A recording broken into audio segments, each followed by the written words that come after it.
Olá, meu nome é Carlos Siqueira, seja muito bem-vindo e bem-vinda a este meu canal.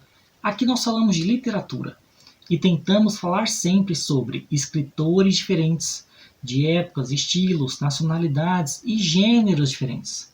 E hoje eu aproveito a data em que ainda estamos, outubro de 2022, mês que tivemos Dia das Crianças, e eu já fiz vídeo sobre o Dia das Crianças, Dia dos Professores, e eu já fiz vídeo para o Dia dos Professores. Então eu aproveito a data e esses temas para trazer uma leitura leve de contos e crônicas sobre esses temas. Alunos e professores, crianças e adultos. A sala de aula, o ensinar e o aprender. Uma leitura fácil, uma leitura rápida, curta, uma leitura divertida e, ao mesmo tempo, reflexiva, como deve ser o ambiente escolar. Estou falando de histórias de professores e alunos, de diversos escritores brasileiros, de várias épocas da nossa literatura.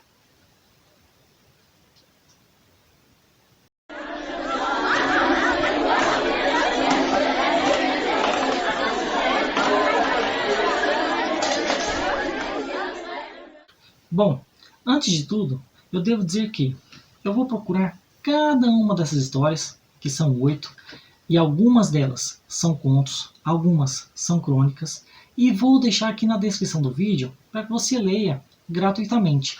Porque esse livro aqui é um pouco difícil de ser encontrado, e os que estão disponíveis na internet são caríssimos. Então eu vou procurar os links e deixarei aqui embaixo. Em segundo lugar, eu devo dizer que eu não vou fazer análise de cada uma dessas histórias. Não. Eu vou comentar brevemente sobre o enredo delas, porque o intuito do vídeo é que ele seja leve e breve. Que é o oposto do que sempre acontece aqui, né, meus amigos? Mas vamos tentar mudar esse padrão.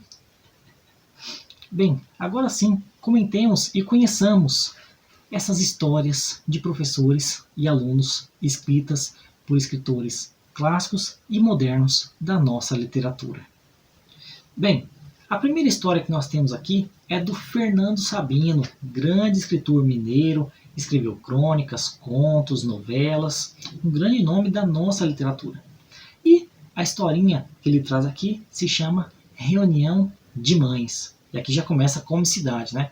Para quem conhece o Fernando Sabino, sabe que ele é conhecido por suas crônicas cômicas, engraçadas, de situações inesperadas. Que é o caso aqui, porque o termo que a gente geralmente emprega é reunião de pais, sendo pais o gênero neutro, comporta tanto mãe quanto pai. Mas o que acontece na realidade é que geralmente só vão mães para a reunião, um ou outro pai, uma coisa muito rara.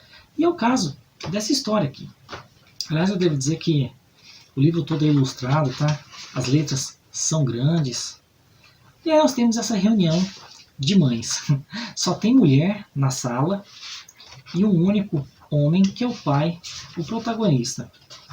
E aí, aquela reunião toda, o diretor falando sobre o desenvolvimento dos alunos, das crianças. E o pai ele quer fazer algumas perguntas para se mostrar interessado sobre a vida do filho. Mas ele não faz. Ele não faz porque ele tem vergonha, ele tem medo de a voz não sair, de ele gaguejar, de todo mundo perceber que ele, que até então era invisível, era o único homem naquela sala. E é curioso a gente pensar que alguns sentimentos que nós temos continuam até a vida adulta. No caso aqui, o medo de falar em público, o medo de gaguejar, o receio de falar numa multidão e para a multidão. São coisas que eram para ser desenvolvidas na escola, eram para ser desenvolvidas durante a vida, mas que nem sempre acontece. Isso é muito presente no nosso cotidiano. Quanta gente não tem medo de falar em público, meus amigos? E aí, uma reunião normal, as mães fazendo perguntas, infelizmente, desnecessárias. Em vez de perguntar sobre o aprendizado do filho, pergunta sobre o uniforme, se reclama de que o filho não está aprendendo, e a mãe fala que tem tantos filhos, e como é que ela vai preparar todos para a prova. E aí o diretor fala assim, para que tanto filho, meu Deus? Ele não fala, né? Ele só pensa. E a gente vai ver, vai percebendo essas histórias tão cotidianas da nossa vida. E no final, eu não vou comentar os finais, tá? O que acontece em cada um deles. Mas no final, o pai fica preocupado com a sala em que o filho está, porque o diretor, que é padre, e você sabe que as escolas do passado, elas tinham uma ligação, muitas delas, com a igreja. O professor fala, aqui nós temos 3 salas. A dos alunos muito bons, a dos alunos medianos e a dos alunos relapsos. Para não usar um termo pejorativo que você bem conhece, né? E aí o pai fica preocupado, será que meu filho está na sala dos medianos?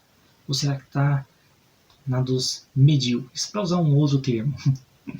É curioso pensar que ele não, em hipótese alguma, pensa que ele está na sala dos melhores, na sala dos bons. Ele começa a pensar, bom, acho que meu filho não está na sala dos piores, porque ele sabe muita coisa. Um dia desse ele até me fez uma pergunta e eu não soube responder, e aí ele me deu a resposta, e eu duvidei dele, porque você tem essa dúvida do pai para o filho. E aí eu fui procurar no dicionário se era aquilo mesmo, e realmente era, um moleque danado. Bom, e aí eu não vou comentar os finais, mas no final o filho faz um pedido para o pai que tem a ver com o que estava sendo discutido lá na reunião. Bacana essa crônica do Fernando Sabino. Bem, passemos à próxima. A segunda história é de Rubem Braga, grande nome da nossa literatura, um clássico que escreveu apenas crônicas.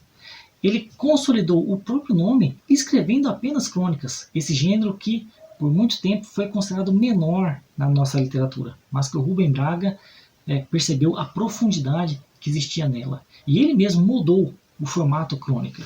Bem, essa crônica é muito famosa, ela está presente naquele livro que eu já mencionei aqui no canal, As 100 Melhores Crônicas Brasileiras. Uma crônica chamada Aula de Inglês, que nós temos apenas 2 personagens, a professora de inglês e uma criança, e a professora fazendo perguntas para o aluno. O que é isso? O que é aquilo? Né? Fazendo perguntas em inglês, é claro, mas perguntas assim facílimas. Né? Is this an elephant? Né? Esse é um elefante? E aí ele pergunta, yes, it is, no, it's not. Uma coisa muito simples, muito básica, mas ela começa a fazer umas perguntas um pouco mais difíceis. Não que a pergunta seja difícil, mas palavras não tão comuns. E aí ele não sabe a resposta, ele começa a imaginar, essa palavra, será que significa tal coisa? Mas ela não tem cara de tal coisa. E isso é uma coisa muito típica da criança, né? A palavra lembrar uma coisa que, pela sonoridade, ela lembra a criança de algo. Às vezes nem a criança, mas o próprio adulto. E é muito curioso isso. E aí vai se desenvolvendo esse diálogo. Às vezes ele fica receoso de responder.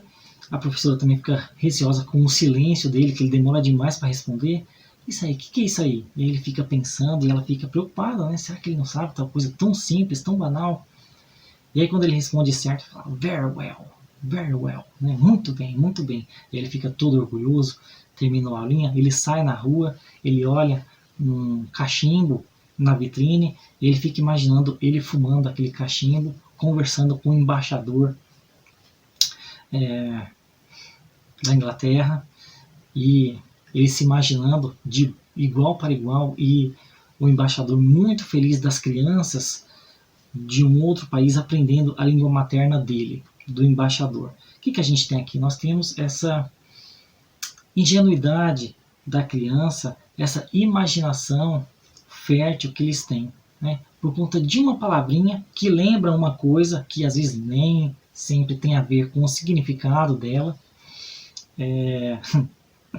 Nós temos todo um delírio ingênuo da criança, mas que muitas vezes é necessário. Uma crônica clássica que está presente em várias antologias e bem gostosinhas de se ler, como são o caso de todas as crônicas do Rubem Braga, grande escritor brasileiro. Bem, passemos à próxima.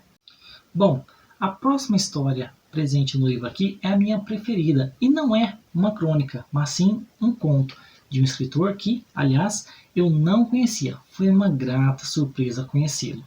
Ele se chama Leonardo Arroio, escritor paulista, escreveu apenas contos e ensaios. Gostei muito. Grata surpresa. E, como eu disse, é um conto essa história, que se chama O Filho da Iniquidade. Um título já forte, porque o que é iniquidade? O que é iniquidade? O que é iniquidade? Não sabe de nada. Vai procurar no dicionário. Não precisa, pode deixar que eu falo para você. Iniquidade é o contrário de equidade.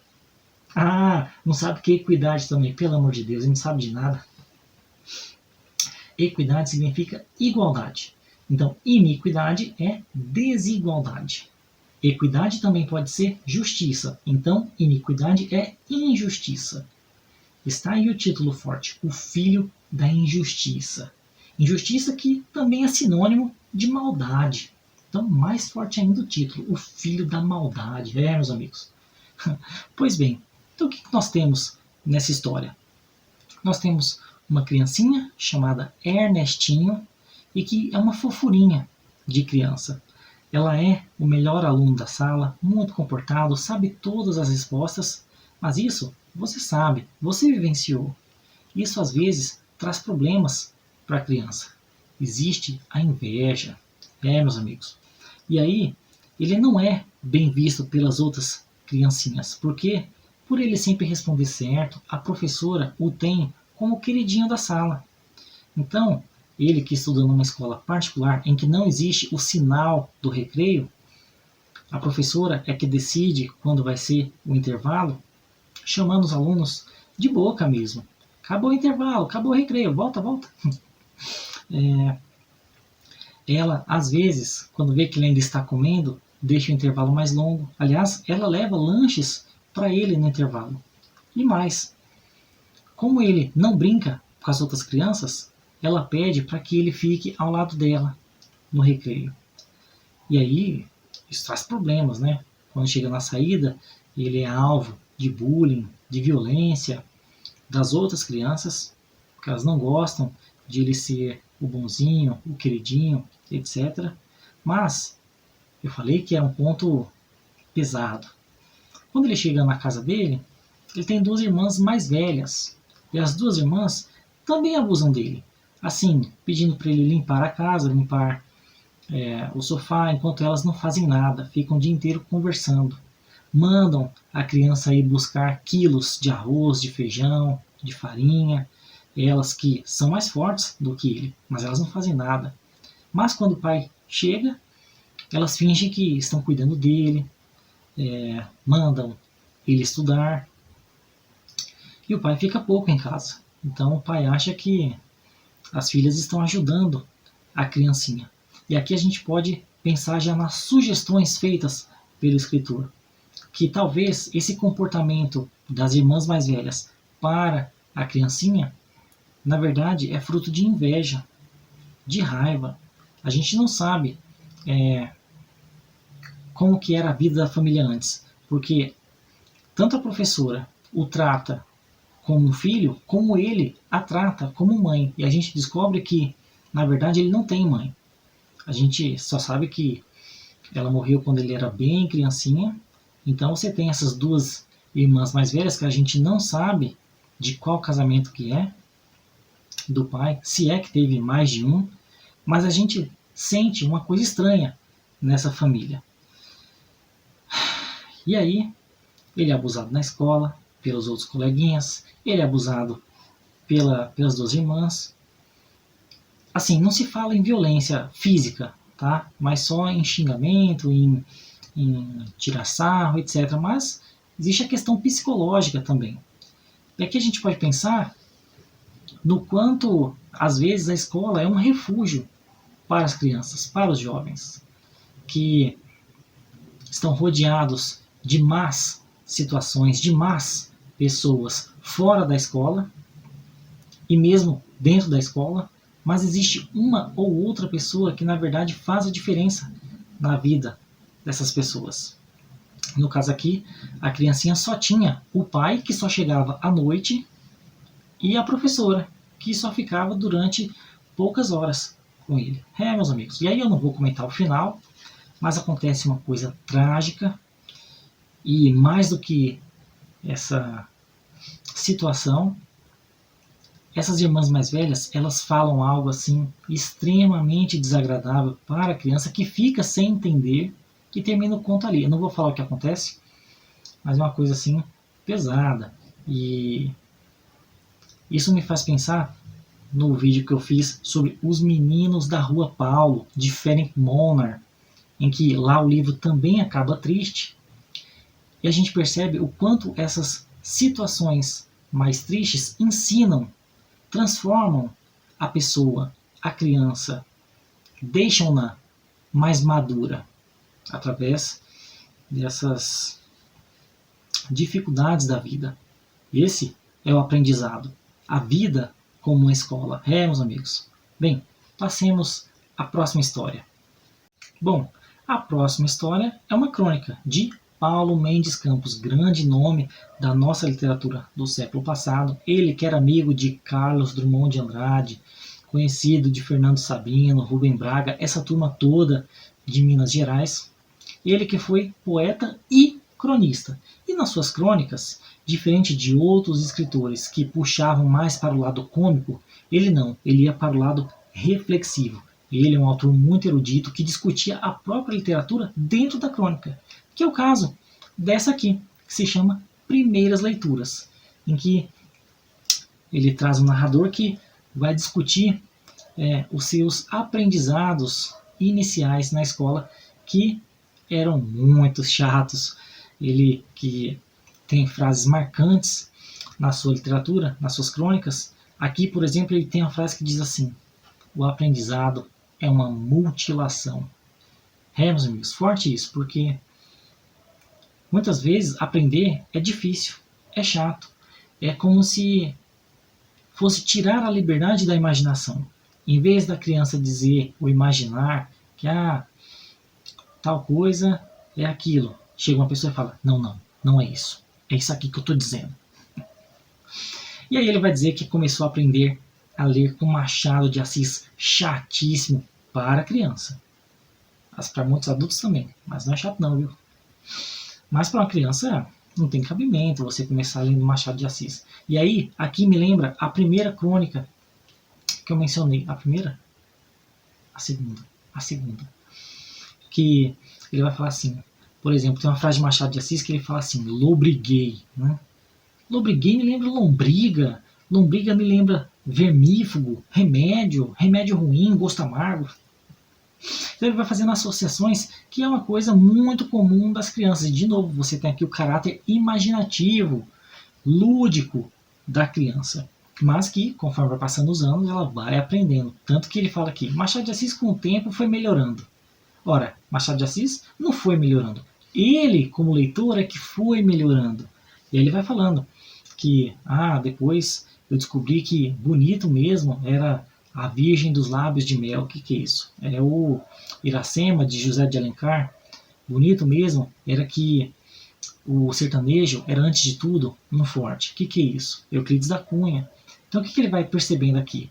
Que a linguagem, ela pode ser bonita. Existe poesia nos livros, na linguagem. E aí ele termina com uma reflexão sobre o seu aprendizado. Não sobre os livros, mas sobre a vida. Que eu não vou dizer o que é, mas termina de uma forma bonita. Bom, a próxima história é de um escritor também desconhecido do grande público, mas que foi um dos maiores dos nossos modernistas da segunda metade do século passado, chamado Sérgio Porto. Na verdade, ele não é muito conhecido por esse nome, mas sim pelo seu pseudônimo, Stanislau Ponte Preta. Eu adoro esse nome, Stanislau Ponte Preta, um grande cronista, escreveu novelas também, e todas muito reflexivas e divertidas. Essa história aqui é a minha segunda preferida do livro, se chama Castigo. Você já deve ter percebido que eu tenho a preferência por histórias mais pesadas. Né? O que nós temos aqui? Bom, nós temos um narrador que diz assim: quando eu abri os olhos, minha professora já estava na minha frente, falando, vamos, pode entrar, pode entrar. E eu não entendi muito bem aquela situação, porque na verdade, aquela professora já tinha morrido. Eu falei, como assim, professora? Vamos para onde? Ela falou, para a escola, é claro, bora. E aí, eu não quis dizer para ela que na verdade não existia mais escola. Aquela escola já tinha sido demolida. Mas eu entrei. E aí quando eu entrei na sala, eu vi que eu não conhecia ninguém ali, exceto duas pessoas que eram gêmeos. E aí a professora começou já a fazer perguntas, já fez uma pergunta para mim, quem é o presidente do Brasil? E aí eu respondi para ela, né? Getúlio Vargas. E ela falou, de onde você tirou isso? Getúlio Vargas é ministro. E aí eu falei para ela, professora, Getúlio Vargas não é mais ministro, ele virou presidente. Mas eu não quis dizer para ela que na verdade ela morreu antes de ver esse acontecimento. Então o que nós temos aqui? Nós temos uma história de cunho fantástico, né? Uma coisa sobrenatural. Ou será que é um sonho? Pode ser também, porque ele falou assim, quando eu abri os olhos, aconteceu isso. Pode ser, pode ter essa interpretação. E aí a professora fica brava com ele e manda ele sentar do lado de uma menininha, que ele gostava até. E ele até comenta que nessa época a sala era dividida entre meninos e meninas. Quando a professora mandava você sentar do lado das meninas, era um castigo. Mas a professora mandou ele sentar do lado de uma coleguinha que ele gostava. E aí ele implorou para não sentar do lado dela, porque na verdade ela também tinha morrido de uma maneira trágica. E aí ele não aguentou e falou para a professora, professora, por favor, não, na verdade você não sabe, você já morreu, todo mundo nessa sala já morreu, essa menininha, coitada, eu gostava tanto dela, já morreu, essa escola não existe mais. E aí a professora fica muito pistola com ele e joga uma profecia. Na verdade ela joga uma maldição para essa criança, que eu não vou falar qual que é, está ligado ao final, mas que tem a ver com o rumo que esse menininho tomou na vida. Não vou falar qual que é, gostei muito dessa história e termina assim de uma maneira bem tristinha, mas reflexiva. Gostei muito. Sérgio Porto, mais conhecido como Stanislau Ponte Preta. A próxima história que nós temos aqui é de Ledo Ivo, grande escritor brasileiro, poeta, ensaísta, escreveu contos, escreveu crônicas, escreveu de tudo. Já fiz 2 vídeos aqui no canal sobre o Ledo Ivo, um de poesia, um de autobiografia, de ensaios. Grande Ledo Ivo escreveu vários gêneros. Aqui nós temos uma crônica chamada O Aluno Relapso. Relapso, essa palavra já mencionei hoje aqui, significa aquele que não cumpre com as suas obrigações. E nós temos o protagonista, possivelmente o Ledo Ivo, dizendo que era um bom aluno, era um aluno esforçado, quieto, educado, mas que na sala dele existia o aluno relapso. Sentava no fundo, fumava na escola, brigava com o professor, brigava com os alunos, fazia tudo de errado. Mesmo assim, as meninas iam atrás desse camarada. E o nosso protagonista, bonzinho, queria ter a atenção que o aluno relapso tinha. Bem, passam-se os anos e os dois se reencontram. E aí ele descobre, o nosso aluninho, o nosso Ledo Ivo, que aquele aluno relapso que fazia tudo errado, brigava na escola, fumava, bebia, hoje em dia é professor de direito. Meus amigos, aquele que fazia tudo errado, hoje em dia quer te ensinar o que é certo e o que é errado. E quer que você faça o certo. Aquela pessoa que estava metido em tudo o que era confusão, fumava na escola, brigava, hoje em dia está ligado aos políticos de direita, aos conservadores, está protegendo, defendendo, propagando a família, os bons costumes, etc. Isso aqui me lembra os meus coleguinhas da escola, do ensino médio, faziam tudo de errado, tinham as piores notas possíveis, brigavam, fumavam na escola, bebia, tudo de ruim. E hoje em dia estão aí, defendendo os bons costumes, a religião, a família, eles que namoravam várias meninas de uma vez só, escondidas, né? Traíam várias de uma vez, porque eles eram populares com as meninas. Meus amigos.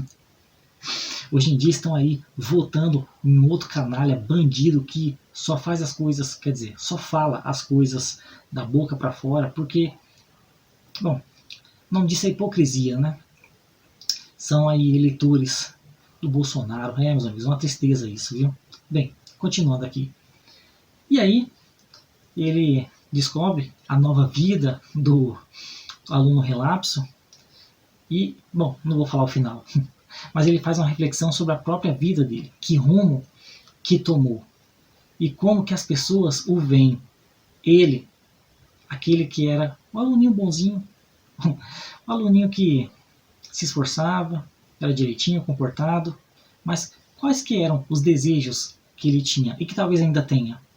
Bom, fica aí para quem lê. O Aluno Relapso, uma história bem curtinha, só 2 páginas, gostei bastante.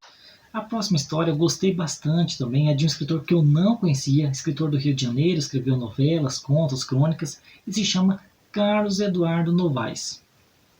O que nós temos aqui? Nós temos um adulto que chega numa pré-escola, numa creche e fala assim, quero fazer uma matrícula. Muito bem, é para o seu filho? Não. É para o seu sobrinho? Não. E é para quem? É para mim mesmo. Ele fala, como assim? Né? Isso mesmo, eu quero me matricular na pré-escola. E ela não vai negar a vontade do homem, né, de voltar para a escola. Faz a inscrição, entrega para ele o, a lista de materiais.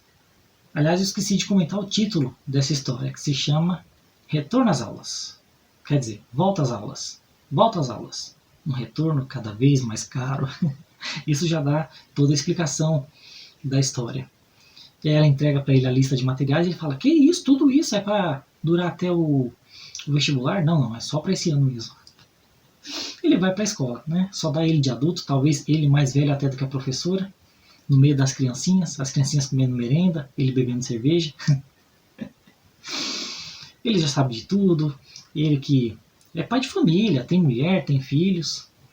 E aí quando termina o primeiro dia de aula, ele vai embora e fala, opa, você não pode ir embora sozinho. Mas como não? Eu sou maior de idade. E daí? Você é nosso aluno e a gente é responsável por você. Você vai ter que chamar sua mãe. Mas minha mãe é muito velha. Não quero saber, vai ter que chamar o responsável. Uma história muito engraçada, muito inusitada. E a professora fala para ele, meu amigo, Juvenal, o nome dele. Aliás, um nome muito simbólico. Juvenal, por que você entrou para a escola? O que você quer? Qual é o seu objetivo? E aí ele revela, que eu não vou dizer qual que é aqui, porque esse é o final da história. Mas gostei bastante. Vamos à última história. A nossa última história se chama Conto de Escola. É um conto, e não uma crônica, do nosso maior escritor brasileiro, Machado de Assis, que dispensa apresentações. O que nós temos aqui? Nós temos uma criança que vai todo dia para a escola. Nessa escola ele tem um professor muito severo, mas ele é um bom aluno. E esse professor muito severo tem um filho, que está na mesma sala do nosso protagonista. Aquele caso raro em que nós temos filho e pai na mesma sala, um como aluno e um como professor. E acontece que o aluninho, o filho do professor, tem muita dificuldade em uma matéria específica. E aí ele chega e conversa com o nosso protagonista e oferece uma moeda de prata em troca da ajuda do coleguinha. Ele fica receoso porque ele está ajudando o filho do professor e ele está recebendo uma moeda valiosa. Ele fica com medo, mas ele aceita. Só que a sala não tem só 2 pessoas, tem várias outras que prestam atenção no que está acontecendo ali. E aí uma delas fica com inveja e fala para o professor, fala para o pai do aluninho o que está acontecendo. E aí o professor não gosta nada, joga fora a moeda, briga com os 2. Isso aqui me lembra aquele vídeo que eu já mencionei hoje aqui, hein? Os Meninos da Rua Paulo, de Frank Monner. Porque lá nós temos o grupinho, os Meninos da Rua Paulo, mas dentro do grupinho existe um subgrupo, que é a Sociedade do Betume. Betume, você sabe, aquele tipo de massa que parece Durepox. E aí existe um grupinho que fica juntando aquilo e ele também tem as suas regras, assim como os Meninos da Rua Paulo.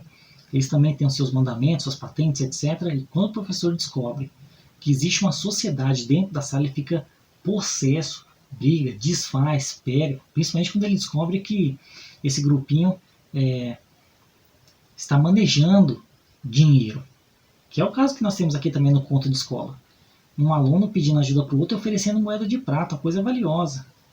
Não gosta nada disso. Me lembrou no meu vídeo o livro do Ferenc Molnar, clássico da literatura húngara e universal. Pois bem, voltando para cá. E aí nós temos os acontecimentos que vêm depois dessa denúncia feita pelo coleguinha. O que acontece depois disso? Quais são os desdobramentos dessa história, que eu não vou contar aqui.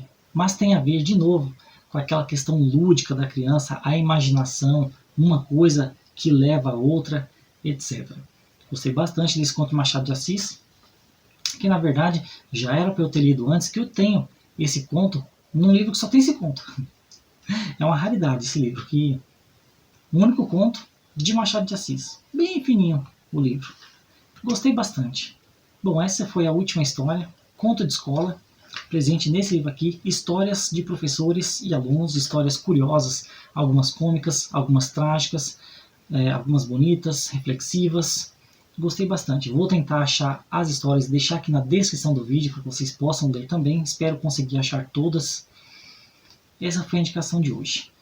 Histórias de professores e alunos, passado o Dia dos Professores, passado o Dia das Crianças, um livro que tem a ver com esses dois temas. Espero que tenham gostado. Eu disse que o vídeo ia ser curto, mas não ficou, né? Você sabe que nós, professores, fazemos planos de aula, mas muitas vezes esses planos são jogados por água abaixo. Eles vão por água abaixo e a gente tem que se virar nos 30. Meus amigos, essa é a vida de professor e de aluno também, porque a gente está sempre aprendendo. Espero que tenham gostado do vídeo. Se você gostou, curta, comente, compartilhe, se inscreva no canal, essas coisas todas que você está acostumado a fazer. Muito obrigado pela atenção e até a próxima.